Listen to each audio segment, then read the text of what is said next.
बिस्मिल्लाहिर्रहमानिर्रहीम। नाज़रीन, एक और हिट स्टोरी के साथ मैं हूं शमशाद मांगिर। नाज़रीन, नाला कुरंग के हवाले से हमने प्रोग्राम 2-3 किए और उसमें सवाल उठाया कि क्या नाला कुरंग की ज़मीन पे कोई कब्ज़ा ग्रुप कब्ज़ा कर सकता है और सीडीए का अख्तियार क्या है और सीडीए ने वहाँ पे आंखें क्यों बंद किए रखी। फिर सीडीए की तरफ से आपको पता है कि मुझे एक प्रेस रिलीज़ भी उन्होंने भिजवाई थी कि कोई भी प्रोग्राम करने से पहले हमारा मौक़िफ़ होना ज़रूरी है। तो 3 दिन तो हो गई, जब ये मैं प्रोग्राम कर रहा हूँ तो 3 दिन हो गए, मैंने 10 सवालात भिजवाए थे चेयरमैन ऑफिस को, तो अभी तक तो उनका कोई जवाब नहीं आया। पहले मैं आपको ये बता दूं कि मैंने जो 10 सवालात जो भिजवाए थे चेयरमैन ऑफिस को, तो उसका कोई जवाब नहीं आया, लेकिन इनका जवाब जो है मेरे साथ स्टूडियो में मौजूद हैं जनाब डॉक्टर गुलाम सरवर संधू साहब, वो ज़रूर देंगे। लेकिन आपको मैं बता देता हूँ कि मैंने उनसे क्या पूछा था। मैंने चेयरमैन ऑफिस को जो सवालात भेजे थे जी, पहला सवाल मैंने उनसे पूछा था कि मारगला टाउन से मुल्हिका नाला कुरंग की ज़मीन पर सीडीए ने किस कानून के तहत प्लाटिंग करने की इजाज़त दी है। और दूसरा सवाल मैंने उनसे पूछा था, क्या हाल ही में या माजी करीब में मास्टर प्लान में कोई तब्दीली कर दी गई है जिसका हमें पता ना हो। अगर कर दी गई तो चलो सीडीए को बताना चाहिए। फिर तीसरा सवाल, इसी जगह पर 20 कनाल अराजी हाई राइज बिल्डिंग का एनओसी भी जारी कर दिया गया है, वो किस कानून के तहत जारी किया गया, उसका भी कोई जवाब नहीं दिया जी। फिर चौथा सवाल हमने उनको दागा जी, सीडीए के मेंबर प्लानिंग और बिल्डिंग कंट्रोल ने यह एनओसी जारी करने से पहले क्या मास्टर प्लान और सीडीए के कवानीन का जायज़ा लिया, तो क्या उनको वो कवानीन नहीं नज़र आए कि जिसके तहत कि वो नाला कोरंग की ज़मीन पे कब्ज़ा नहीं करने दे सकते। फिर पांचवा सवाल भी जी हमने पूछा कि क्या चेयरमैन सीडीओ को इस सारे मामले में ब्रीफिंग दी गई थी या उनको अंधेरे में रखा गया, ये भी नहीं उन्होंने बताया। क्या सीडीए के एहलकारों ने मौका पर जाकर ये रिपोर्ट दी थी कि मकामी कब्ज़ा ग्रुपों ने नाले की ज़मीन पर कब्ज़ा करके रास्ता बना लिया है, इसका भी कोई जवाब नहीं आया जी। फिर छठा सवाल उनसे मैंने पूछा जी, मुकामी लोगों का कहना है कि आधा नाला सड़क में तब्दील करने की इजाज़त सीडीए के शोबा प्लानिंग ने दी थी, तो इसका भी कोई जवाब नहीं दिया कि दी थी या नहीं दी थी। वैसे तो पंजाबी में हम समझते हैं कि जिसका जवाब ना दिया जाए उसका मतलब हाँ ही होता है। फिर सातवां सवाल पूछा जी, अगर ये इजाज़त सीडीए ने दी थी तो क्या बोर्ड से मंजूरी ली थी, तो इसका भी कोई जवाब नहीं। फिर आठवां सवाल जी मैंने उनसे पूछा है कि कवानीन के मुताबिक नाला कोरंग की ज़मीन पर कोई हाउसिंग प्रोजेक्ट नहीं हो सकता, तो फिर ये प्रोजेक्ट कैसे हो रहा है। फिर नवां सवाल है जी, क्या सीडीए को यकीन है कि नाला कोरंग में कभी तुगयानी नहीं आएगी। इतना इतमाद वैसे मैंने देखा नहीं है, इसलिए अरबों रुपए मालियत की ये ज़मीन मकामी लैंड माफिया के रहमो करम पे छोड़ दी गई है कि ना कभी सैलाब आएगा ना कभी ज़्यादा बारिशें होंगी। फिर 10वां सवाल भी जी मैंने उनसे पूछा, क्या ये इल्ज़ाम दुरुस्त है कि सीडीए ने इस ज़मीन पर हाई राइज बिल्डिंग बनवाने और प्लाटिंग करवाने के बदले जो एनओसी दिया, इसके बदले में शोबा प्लानिंग और बिल्डिंग कंट्रोल को मुबैना तौर पर भारी रिश्वत दी गई। तो नाजरीन, ये सवालात मैंने उनसे पूछे लेकिन इनका कोई जवाब नहीं दिया गया। डॉक्टर गुलाम सरवर संधू साहब जिन्होंने 35 साल सीडीए को दिए हैं, उनके पास जो सीडीए के रूल रेगुलेशन है वो किताबें भी मौजूद हैं, उनसे हम रहनुमाई लेते हैं कि चले सीडीए तो नहीं बताता, आप ही हमें बता दें ताकि कौम को पता चले कि कौम के अरबों रुपए पे किस तरीके से लैंड ग्रैबर्स का कब्जा करवाया जा रहा है। अस्सलाम वालेकुम संधू साहब। वालेकुम सलाम जी। संधू साहब, पहला मेरा उनसे सवाल ये था सीडीए से कि जी मारगला टाउन से मुल्हिका नाला कोरंग की ज़मीन पर सीडीए ने किस कानून के तहत प्लाटिंग करने की इजाज़त दी है। क्या कोई ऐसा कानून है कि जी छिक रखो तो वही कानून है कि जो घर का कानून होता है। हाँ। अगर हम बात करते हैं डॉक्यूमेंट्स की, सबसे पहले तो इस्लामाबाद में जो भी प्लानिंग एंड डेवलपमेंट है, it is subject to provisions of Islamabad master plan. बिल्कुल ठीक। तो जब हम सबसे पहले इस्लामाबाद मास्टर प्लान को देखते हैं तो उसमें ये प्रोविजन नहीं है कि इस एरिया में आप कोई हाउसिंग प्रोजेक्ट अलाउ करें, सही, other than CDA plans and develop projects, जैसे मारगला फेज 2 है या साथ एग्रो फार्म्स है या और कोई। अब दूसरी बात यह है कि ये मेरे पास मोडेलिटीज़ हैं, ये 2020 की हैं। रीजनल प्लानिंग डायरेक्टोरेट उन्होंने ये इसको गजट नोटिफिकेशन में लेके गए, revised modalities and procedures 2020 framed under ICT zoning regulation 1992। Actually, it runs the rule how housing or private projects can be allowed in ICT. इसका अगर मैं कहूँ कि सेक्शन 2 और सब सेक्शन इसका 16 है, जिसमें लिखा हुआ designated zones means zone of Islamabad as devised in Islamabad Capital Territory Zoning Regulation 1992 and its subsequent amendments. अब यहाँ पे दो चीज़ें वाजे करना चाह रहा हूँ कि 1992 का जो रेगुलेशन है उसमें तो जोन 4 में, पूरे जोन 4 में जो 70,000 एकर्स के ऊपर है, कोई भी प्राइवेट प्रोजेक्ट अलाउड ही नहीं था। लेकिन बजोरे बाजू होते गए। मेरा ख्याल है कि 12 को वगैरह बनते गए, अदरवाइज सीडीए ने जरूरत नहीं की कि किसी प्रोजेक्ट को अलाउ किया जाए। सही। क्योंकि जोनिंग रेगुलेशन अलाउ नहीं करते थे। ठीक। इसका आगे है सब्सिक्वेंट अमेंडमेंट्स। जो आईसीटी जोनिंग रेगुलेशन में अमेंडमेंट आई, वो जो नोटिफाइड है अमेंडमेंट, वो है amendments in ICT zoning regulation 1992 of zone 4, और ये नोटिफाई हुई है 8 दिसंबर 2014 को। पहले मैंने 1992 आईसीटी जोनिंग रेगुलेशन और मास्टर प्लान को क्लियर किया। अब मैं आपके सामने जो लेटेस्ट अमेंडमेंट इस वक्त प्रिवेलिंग डॉक्यूमेंट है उसकी बात कर रहा हूँ। इसमें परमिसेबल लैंड यूजेस इन जोन 4, उसके आगे फिर है सब जोन ए।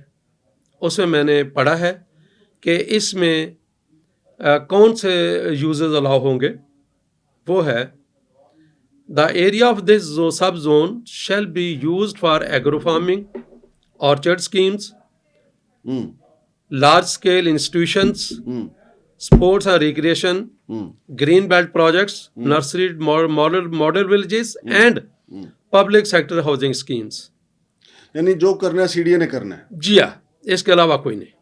तो सीडीए ने मंजूरी तो दी है ना, फिर ये मंजूरी की बात नहीं हो रही। हाँ। अगर मंजूरी की बात हो, लिखा होता कि ये जो मंजूर होंगे, लिखा सिर्फ ये हो सकते हैं, प्रोजेक्ट किए जा सकते हैं। और जो पब्लिक हाउसिंग सेक्टर है, मैं आपको एक इसमें थोड़ी एक्सप्लेन करूं कि जब ये 2010 के जोनिंग रेगुलेशन आए तो उस वक्त एक हाउसिंग प्रोजेक्ट ने अप्लाई किया। इसकी मैं प्रेजेंटेशन कैबिनेट में दे के आया था। चेयरमैन इम्तियाज इनायतुल्लाह साहब थे और मैं डीजी प्लानिंग था। तो मेरे भाई उसमें बड़ा कैटेगोरिकली लिखा था कि public sector housing projects would be allowed.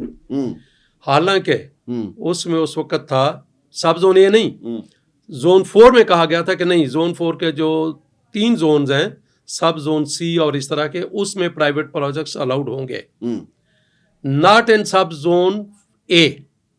ये प्रोजेक्ट जो है कैटेगोरिकली, इसलिए मैं कहता हूँ ये अलाउड नहीं है कि इनके जो अप्रूवल लेटर है इस प्रोजेक्ट का, ये 24 जनवरी 2025 का है।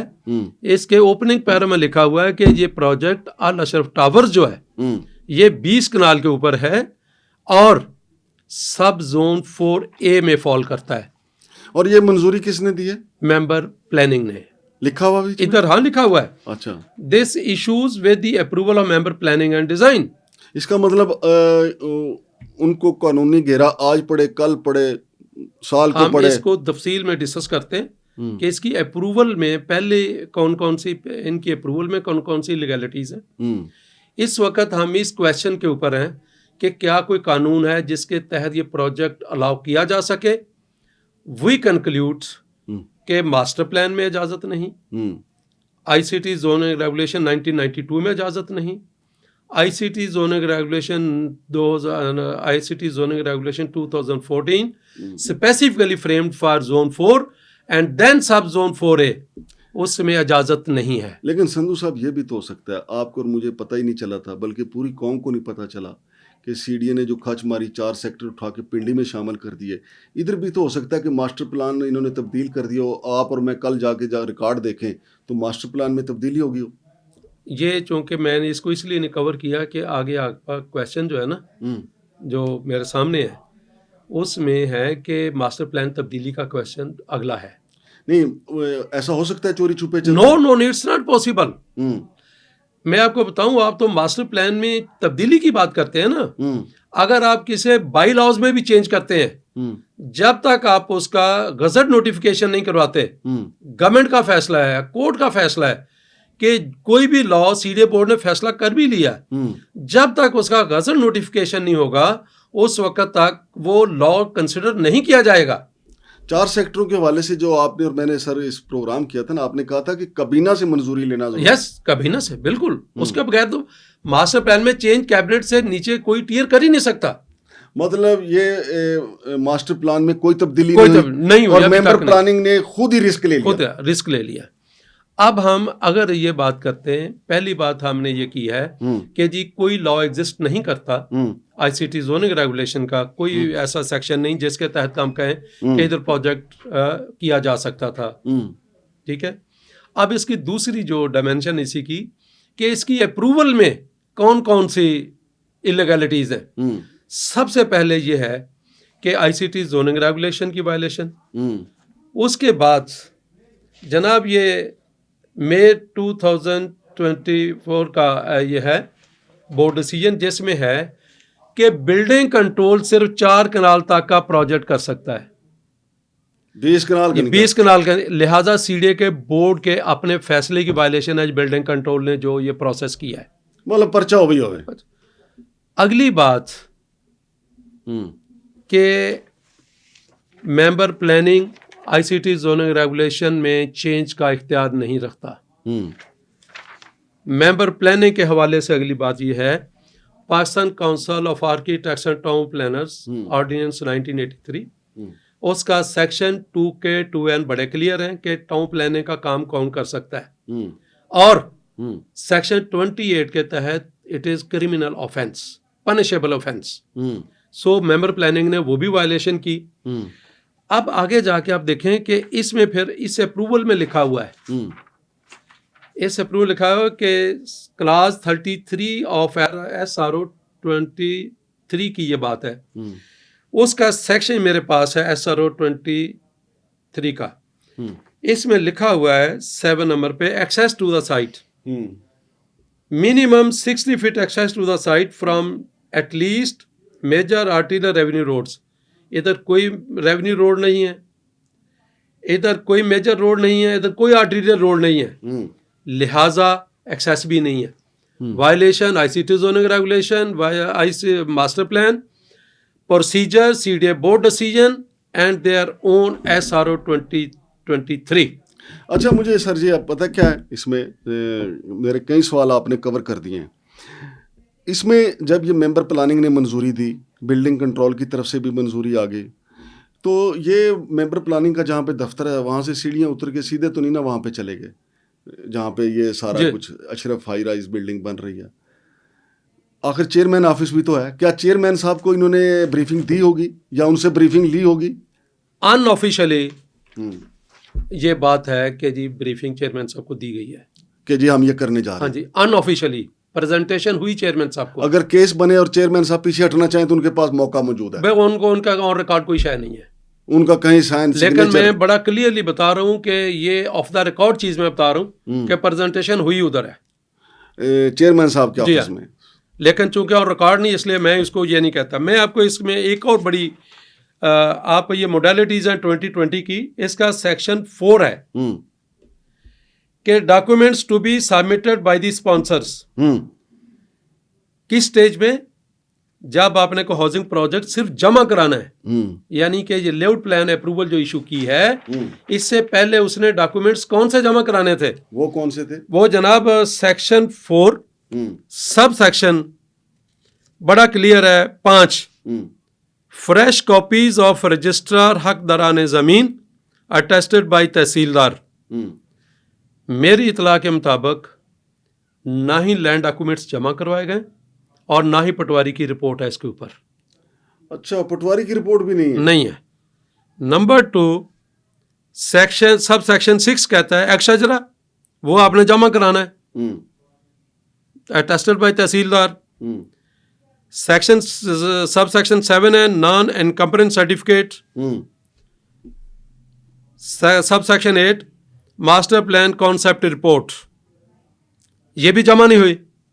यानी कि जो डॉक्यूमेंट बेसिक चाहिए होते हैं, ये मोडेलिटीज इनकी 2020 की कह रही है कि जो इनको डॉक्यूमेंट्स चाहिए होते हैं उनमें से एक डॉक्यूमेंट भी इनका जमा नहीं है। सबसे इंटरेस्टिंग बात, ये सुप्रीम कोर्ट का फैसला है, ये मैंने कोट किया था पहले।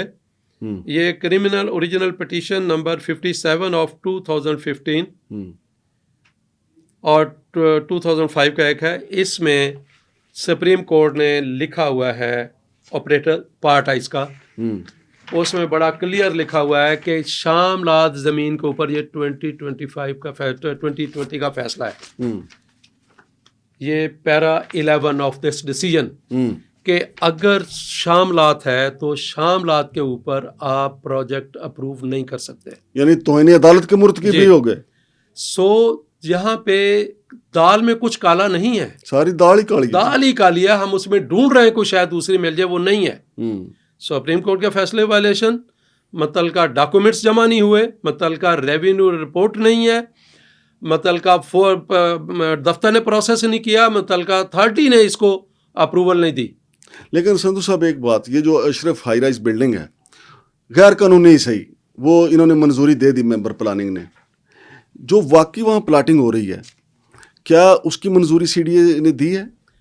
ये सबसे इम्पोर्टेंट क्वेश्चन है कि कल बात हमने की थी कि मार्कीज 5 सील की हैं। हाँ जी, बहुत अच्छी बात कि विदाउट अप्रूवल है। क्या इधर जब 3-4 हफ्ते हो गए हमें मतलब शोर मचाते हुए कि घर बन रहे हैं अभी भी in the right of way और in the zone where it is not allowed, और कमर टाउन साथ बना हुआ है, ये भी सारे 2013-14 की पैदावार है। ये मैं आपको बड़ा क्लियर सैटेलाइट इमेज देखा जा सकता है। क्या बिल्डिंग कंट्रोल का अमला वहां नहीं गया? क्या हमारे शोर मचाने के बाद भी इनको वहां पे टाइम नहीं मिला कि यार इसको जाके देखते हो? इन्फोर्समेंट वाले और एनवायरमेंट वाले भी तो घूमते रहते हैं। एनवायरमेंट वालों का स्पेशली डोमेन है ये, क्योंकि वो राइट ऑफ वे कुरंग का। मैं आपको बताऊं, किसी भी इस तरह के अगर परमिसेबल हो प्रोजेक्ट जोनल वैल्यूएशन में, इवन देन एक हाइड्रोलॉजी स्टडी करवाई जाती है। हाइड्रोलॉजी स्टडी सबसे पहले स्वां रिवर की हुई थी, 2007 में हमने करवाई थी कि वहाँ पे एक रिवर गार्डन्स का प्रोजेक्ट आया था, तो हमने नंदीपुर से उसका स्टडी कराई थी कि जी इसका राइट ऑफ वे में कितना रखना चाहिए कि कल को सैलाब आए तो वो इसको अफेक्ट ना करे। क्या सीडीए ने कुरंग की हाइड्रोलॉजी स्टडी कराई है? कराइए तो हमारे साथ शेयर करें कि जनाब उसके राइट ऑफ वे जो इतना, ये तो उसके बाहर है। अगर नहीं कराई तो आप टूवर्ड्स रावल डैम देखें, रावल लेक देखें, तो ये very much in that right of way existing for water flow for many years, for decades. बहुत शुक्रिया जनाब संधू साहब। तो नाजरीन, हमने जो नाला कुरंग के साथ जो जुल्म हो रहा है, जो ज़्यादती हो रही है, उसका राइट ऑफ वे जो है उसके ऊपर कब्ज़ा किया जा रहा है, सारा उसका पोस्टमार्टम हमने कर दिया है। ये 10 सवाल मैंने भेजे थे चेयरमैन ऑफिस को, उनकी तरफ से कोई जवाब नहीं आया। अलबत्ता जो जवाब आएगा बिल्कुल ईमानदारी के साथ आपके साथ वो भी रखेंगे। फिर उस जवाब का भी हम इंशाअल्लाह अज़ीज़ पोस्टमार्टम करेंगे कि उन्होंने क्या क्या जवाब इख्तियार किया या किस वजह से वहाँ पे मंजूरी दी गई है। लेकिन जवाब तो इन्हें देना पड़ेगा। अगर आज मेरे सवालों का जवाब नहीं दे रहे तो कल किसी अदालत में जवाब देना पड़ेगा। अगर अदालत में ना गए तो FIA को जवाब देना पड़ेगा। FIA में ना मामला गया तो नैब में जाएगा, वहाँ जवाब देना पड़ेगा। जवाब तो इनको देना पड़ेगा, क्योंकि कहते हैं कि दरिया और नाले अपनी ज़मीन का कब्ज़ा वापस लेते हैं।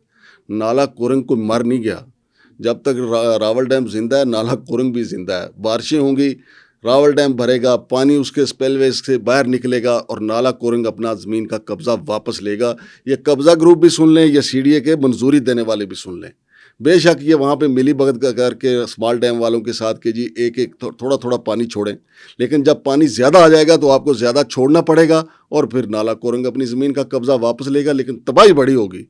चेयरमैन साहब, फिर लोग आपको अच्छे लफ्ज़ों से याद नहीं करेंगे, मेंबर प्लानिंग को भी अच्छे लफ्ज़ों से याद नहीं करेंगे, और बिल्डिंग कंट्रोल वाले भी लोगों को याद आएंगे कि यार ये किन्होंने यहाँ पे मंजूरी दे दी थी। शमशाद मांगट और डॉक्टर गुलाम सरवर संधू को इजाज़त दीजिए।